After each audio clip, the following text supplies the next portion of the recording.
Good evening, Fernwood. It is your TV pal Neil, and it's time for some more late night variety madness with the next episode of Fernwood Tonight. If you're just seeing my face for the first time, that's on you. And if you're wondering, if you're a returning viewer and you're wondering what the heck happened to the wall behind me, between Monday's episode and today's, we had some things happen in the set, as you call it, including like basically having to rebuild this entire wall. So I had to pull some stuff down and wait like a whole week. Luckily I have a cushion to make that happen, but it meant that, well, I have an opportunity to redecorate behind me, and it's not quite complete because we lost some frames. Other things that have happened in that week: I started a Patreon, which I hope you will consider supporting. I'm going to put that link right below me, so go ahead and visit and do what you can to make sure that I'm not entirely unpaid for this thing that I do like daily. So everyone, we are about to watch the 22nd episode of Fernwood Tonight from August 2nd, 1977. Yesterday we got litigious, so let us peek back. Yesterday Barth had somewhat of a fender bender, and when he noticed that the other driver's car was quite nice, he realized that he was entitled to due compensation. Then we have a rocket to stardom with young Reggie Morrison, who does a few impressions and sings Swanee. Marshall Petty returns with an update on the drug problem in schools, and Barth volunteers to help out the cheerleaders who are down on their luck. And then Susan Cloud returns to tell us about a new promotion at the Butterfly Cafe. They are now catering to people who are fasting. And everyone, that's what we saw yesterday, which was like a week and a half ago for me. But for you, it's time to start the new episode. Tonight from Fernwood, Fernwood Tonight, 30 minutes of very remarkable entertainment. Coming to you live with your host for tonight, Mr. Barth Gimbel. Tonight, Barth's guest will be Sal Maglione, who has just undergone his change of life. A certain Mr. Jay Carter, who will go face-to-face with Barth himself. The FCC Marching Band, and Happy Kind and the Mirth Makers. And me, I'm Jerry Hubbard. And now your host and mine, Mr. Barth Gimbel.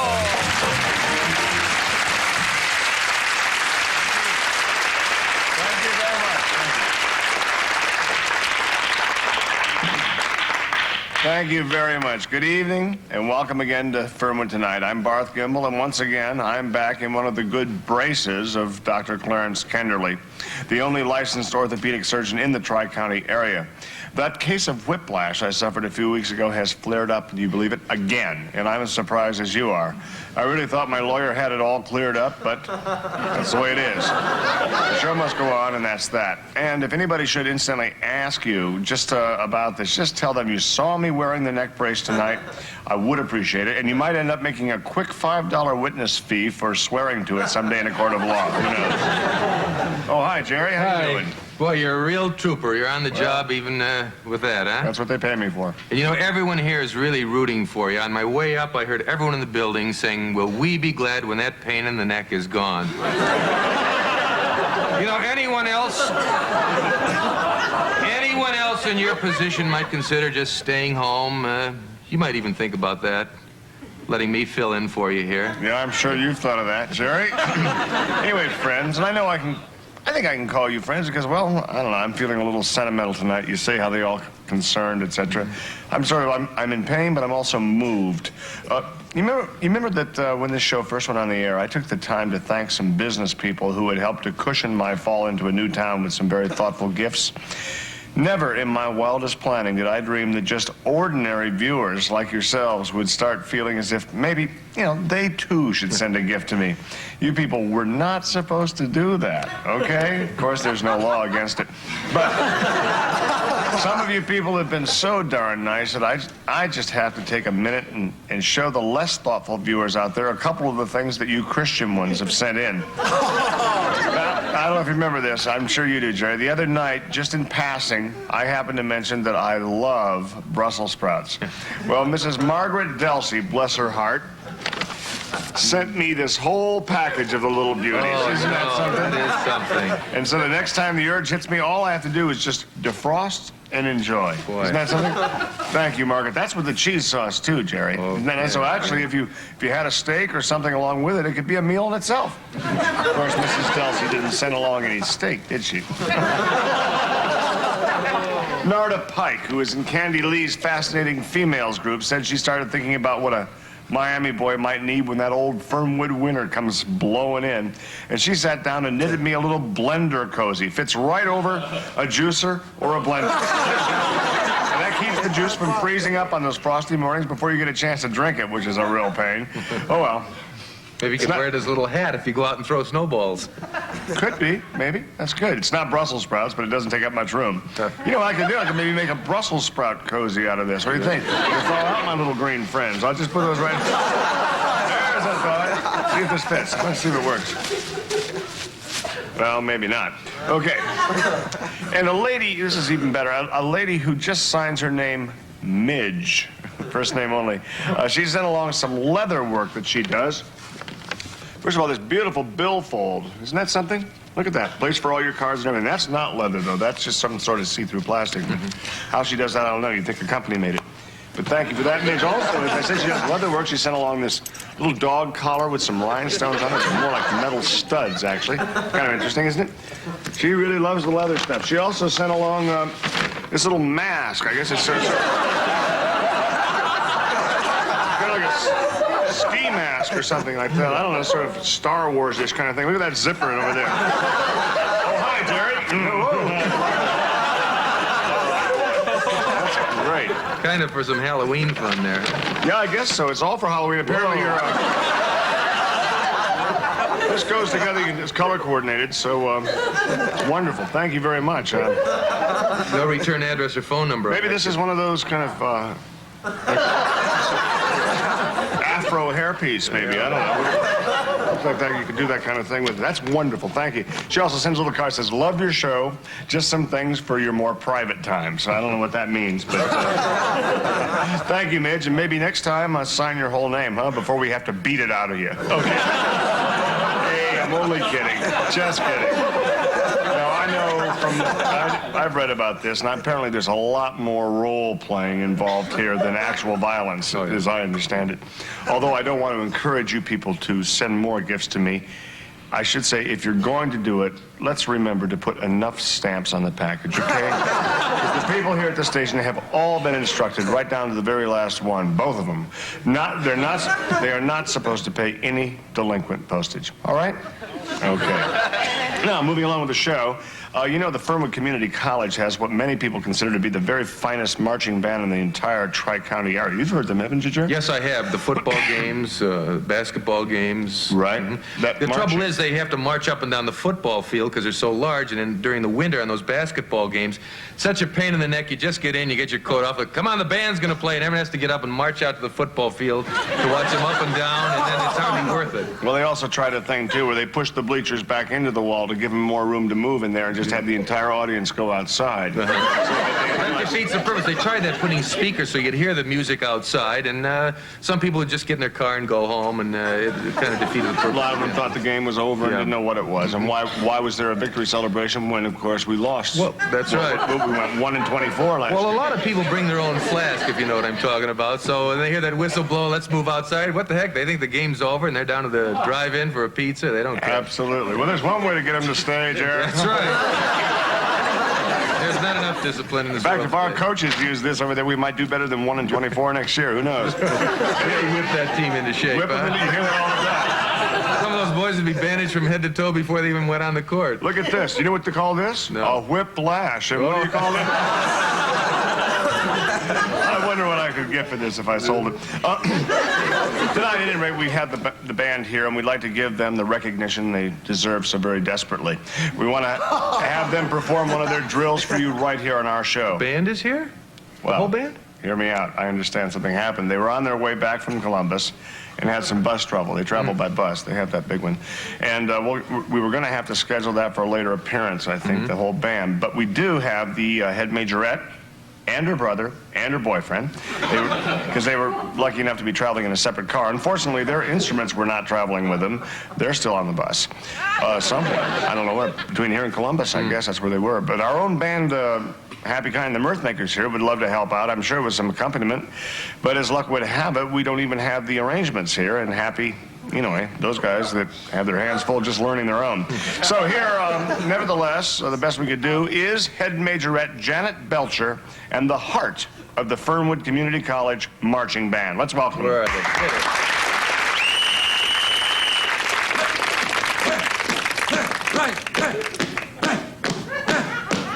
Right, left, left, right, left, right, left. 1, 2, 3.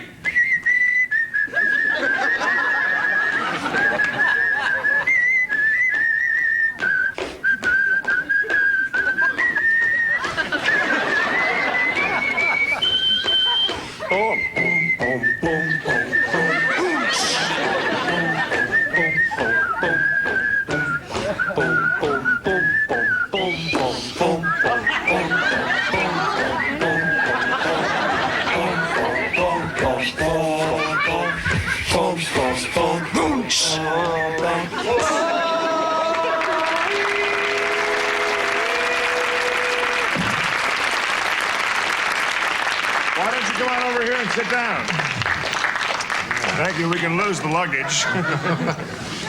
Well, that looked like the nucleus of what must be a very, very good marching band. You must be quite an inspiration to your football team, huh? Well, I try to be. I'm sure you are. You know, in watching Janet, I couldn't help thinking the team tries hard. They just don't do too well. And I think what they need to win is a few more running backs with legs like hers. And, of course, maybe a tight end or two. Yes, I'm sure.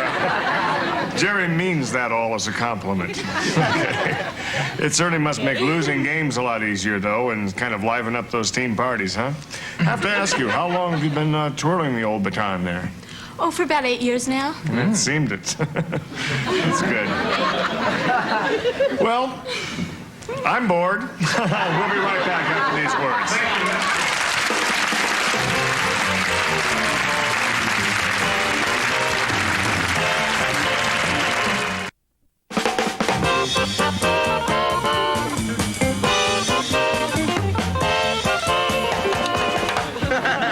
Thank you. Thank you, Happy. You know, folks, nowadays, successful businessmen really need to keep one jump ahead of the trends and the changes in this fast-moving world. Our next guest has been a Fernwood entrepreneur ever since he moved here from New York 25 years ago, Jerry. That's something, huh? You all know Sal Maglione, Sal the barber. Well, he's made what we hear is an exciting change in his two-chair emporium, and we've invited him here to tell us all about it. Here he is, the Fernwood Clipper, Sal the barber.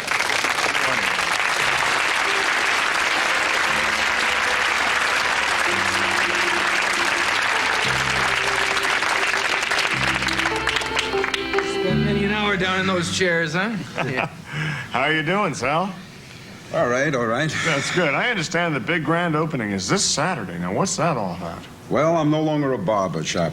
Oh, my goodness. What I am now is a hair salon, if you please. Oh, what do you call it? Well, the name of the place is going to be Salon de Sal. Got a catch right there. It's kind of chic, Sal. Oh, yeah, the place is loaded with a lot of chic. Tell us. Excuse me, I'm infirm. Why, after all these years as lovable Sal the barber, have you made such a big change in your business? I didn't make the change. My banker did. I wasn't making any money. You think I like going to work dressed up looking like a clown? You're a little like Ben Vereen. I'm sorry. I think you better settle down here. Maybe just lighten up a bit. It's not my fault. It's not Jerry's, and it's certainly not Janet's. So just cool it. I'm sorry. Tell us all about it, okay? Well, it starts out with some basic historical perspective. Sure. See, back in the 50s, right? That was, as we all know, was the golden era of hair cutting. Mm-hmm. We had the crew cut. We had the Detroit. We had the basic bowl cut. Mm-hmm. We had many short styles. Sure. Well, they had the floor. It was loaded with hair at the end of a day's work. Plus, I made a mint selling butch wax, oils, tonics, greasy kid stuff, you name it. Well, I will name it, actually. We have Vitalis, which never leaves a stain on your couch. You have Brill Cream, a little dab will do you, and Wild Root Cream Oil, Charlie. Just to name a few. Sorry, go ahead. That's all right. Well, then came the 60s, and the bottom fell out from the barber business. Oh, there was hair growing all around. It was growing on their heads, on their necks, and on their chins. Everywhere you looked, there was hair, but nobody was cutting it. Yes, that must have put, well, I guess you'd have to say quite a dent in your business, didn't it? A dent. It ruined me. Look, you know, I had kids that used to come into my shop every 2 weeks to get a haircut. I would see them once in 2 years. Ooh. And you know what for? A haircut? To comb the knots out of their hair. They ruined my combs. The teeth fell out. They bent my scissors. Whoa. They had the worst jungle on their faces. And their hair smelled from that incense stuff and that old smoke. Yeah, I know the feeling. Probably couldn't get much worse, could it? Oh, yeah. Then came the 70s. And then the adults started letting their hair grow long. Sure. Business fell down to nothing. I mean, nada. Zero. But I mean zilch. Woo. Probably didn't have many customers, huh?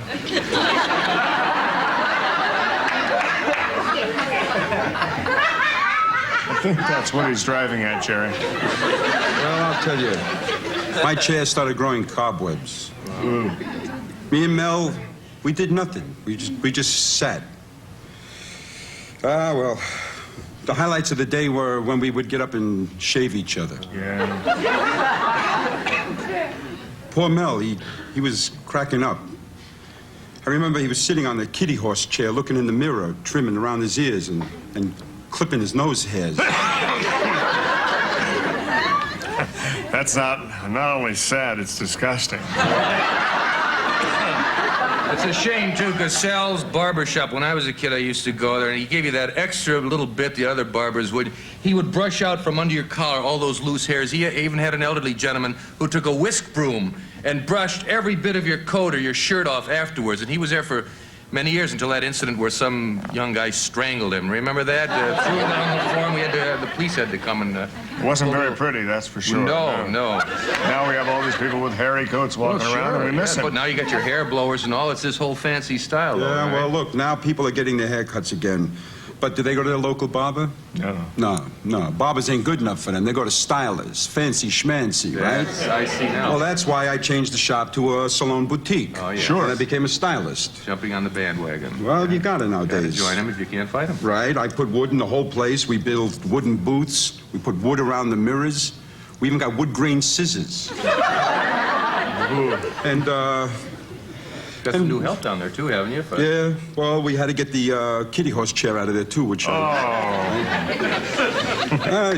right, so we piped in some music and Neil Diamond. Neil Diamond. Yeah, the Kinks and we even got a shampooist named Merrill, right? And he brought a friend along, a manicurist, a guy named Dwayne. Well, Dwayne and Merrill, they got a joint checking account. Say no more. Say no more. Okay. You know, but that I can live with. Yeah. And I can live with the fact that we had to use the hand blowers, right? Sure. But I had to put in those kind of blowers that you sit under. And that killed Mel. It killed him. Yeah. He quit. He just couldn't stand the sight to see the spot welds and the truck drivers sitting under those dryers. Sal, give it to me straight. In your career, you've looked at hair from both sides now. You call yourself a stylist. You've also been a barber. Is there really any difference in those hairstyles of the 50s and the hairstyles of today? Sure. $23. Okay. All this jewelry it costs. Do you know what a leopard skin barber's smock goes for nowadays? Wouldn't want to go. Well, they're ridiculous, and I wouldn't wear one. I'm just glad my saintly father ain't here to see me looking like this. Your father's dead. No, he lives in Miami. Same difference. Well, I just couldn't have Papa see me like this, that's all. Well, Sal, I'm starting to dawn on me that all of this is probably only important to you. We'll be right back after this important word.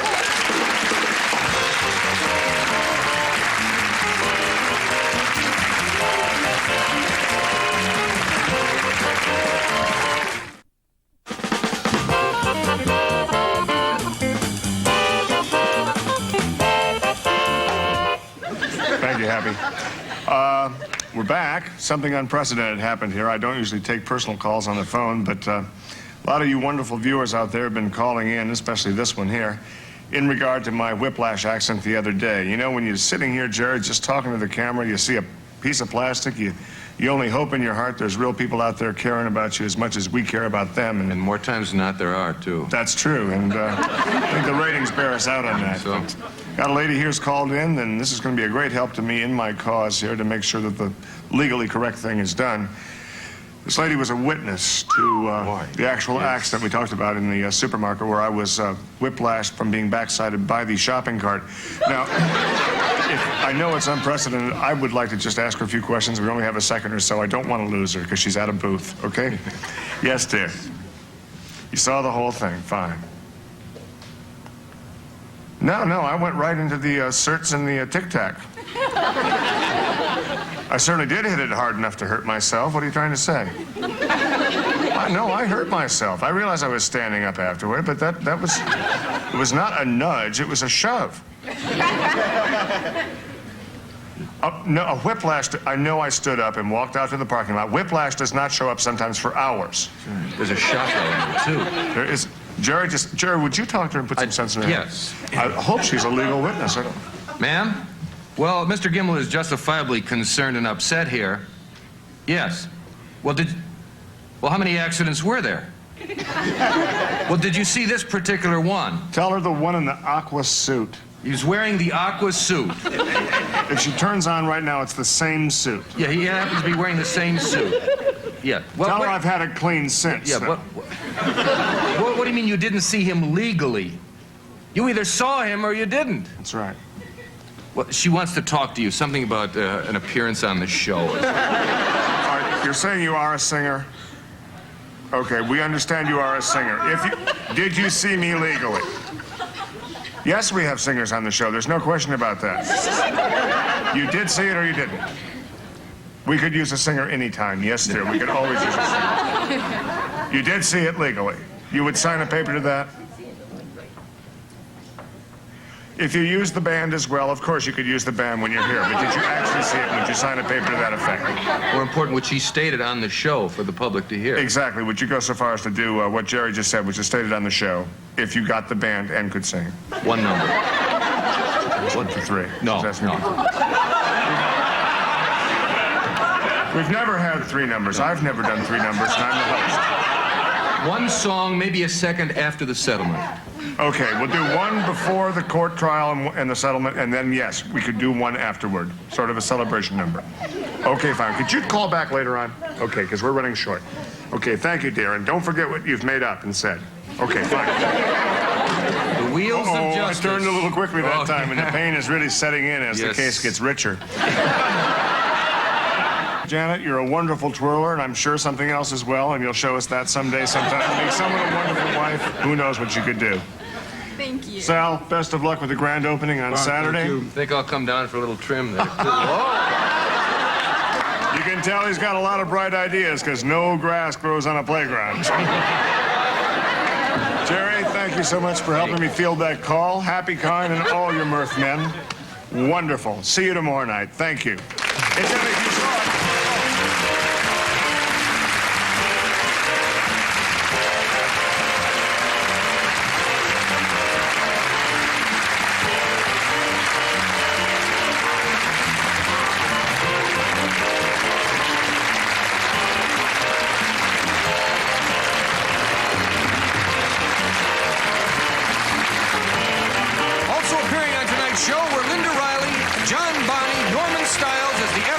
Marching Band, and Luke Andreas as Sal Maglione.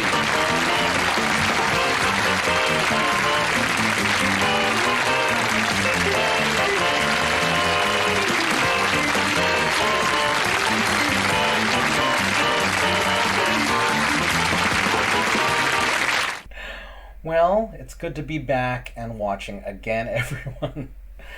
We see that Barth is still dealing with his whiplash and, trying to figure out exactly what he can get out of it. And then he switches gears, and maybe it's coincidental since I just started my Patreon, but Barth is starting to get presents from his viewers. And I haven't set up a P.O. box or anything. I know I've had at least a couple of requests over the last year and a half to consider putting up a post office box so people can send me things. I have gotten one present, but that was from a person who actually already knew me. In this case, it seems a little bit slimy for Barth to be accepting these things, but also they're a bit odd. Starts with a bag of frozen Brussels sprouts, then a blender koozie, which somehow combine, and then we get some leather work, about which fine craftsmanship. Then Jerry and Barth tell us about the Fernwood Community College marching band, who have some issues with where they're able to perform, and now they're bringing them on, except that, well, there was some kind of incident, and that means that they only have the majorette and 2 members, which they call the nucleus. And in fact, even Happy Kine, well, they don't have charts, so they're just going to do tuba sounds. So they bring up the marching band, well, really just Janet and a couple of fellas in uniform, and then Janet joins the couch for a very uneventful conversation. Then we bring up Sal Maglione, who is a barber, but he's not too happy that he has had to switch gears and create a salon, because as Sal recounts, there's been a big transformation in the haircutting business since the 50s. I kind of wondered about that. I mean, I remembered getting haircuts in the 70s and 80s at a barber shop, and I know that barbershops still exist, although I'm not sure how different they are now than they were in the 50s. Hair is a pretty big deal, but certainly during the 70s, longer hairstyles were really starting to flourish. We saw in the 60s sort of the Beatles coming forward. I watched those Beatles documentaries and all the John Lennon stuff last week. We see that since then, hair has really grown. And I think by the 80s, we moved from sort of early hippie through 1970s me generation onto the 80s, which was like kind of the end of it with the hair bands. And I feel like that transformed for the major culture around then with very high hair looks. Like we talk about Flock of Seagulls as being iconic hair of the 80s. And I think that might have been the switch, right? So we had the hair bands. Flock of Seagull I wouldn't call a hair band, but the hair metal bands. And then that shifted, and then things got a bit shorter. Things got a lot different. And now hair is going through some colorful things, and people are being a lot more creative with their hair now than they were then, and good. I'm good with that. It's certainly a hard adjustment for Sal, who is a fairly traditional guy who doesn't like being dressed up like a clown, as he says. And he's certainly lamenting most of the changes that he's having to do for his business. And I can't quite imagine exactly how that shift would affect this business. Because, generally speaking, a barber shop is a community kind of center, but when the customers stop coming in, who's there to talk to? Finally, we end with Barth calling out to a witness, a potential witness, for the accident which made his whiplash flare up, and apparently he's getting strong-armed a little bit to have the witness on the show do a couple of numbers. In the opening credits, there was an announcement that Jay Carter would be appearing, but that did not happen today. I'm not sure if we're going to see James Earl Carter back again, or if that just got bumped entirely. Of course, Barth has already worked out his Jimmy Carter aggression, or at least last week or so. He had his little face-off with the Jimmy Carter mannequin, but there you go. So now it is time for us to address the topic of the week, which I can't quite remember when I brought up. I think late February, early March. And that is, if you were a citizen of Fernwood that we hadn't seen in the show, who would you be and how would you show up in the story? And our response today is from Maria Crochet. I would be the sister of the dead guy's twin brother who came to town after learning of his passing. I would become besties with Wanda and Loretta, and they'd fix me up on a date with Tom. Maria, that sounds like a ton of fun, being the sister of Barth and Garth Gimble, showing up in town. Obviously, you have a different relationship to the history of the Gimble family, but then you show up and end up dating Tom Hartman, who certainly at this point does need something, and maybe it can help him grow up a little bit. If you at home watching this haven't watched all of Mary Hartman, and don't know the fate of Tom, well, that's on you. As we've said earlier today, I guess you should go back and watch some. Thank you, Maria, for sharing your response to the topic of the week. Thank you, everyone, for watching along. Thank you, Ariel, for supporting my Patreon. Everyone, we will see you tomorrow night in Fernwood.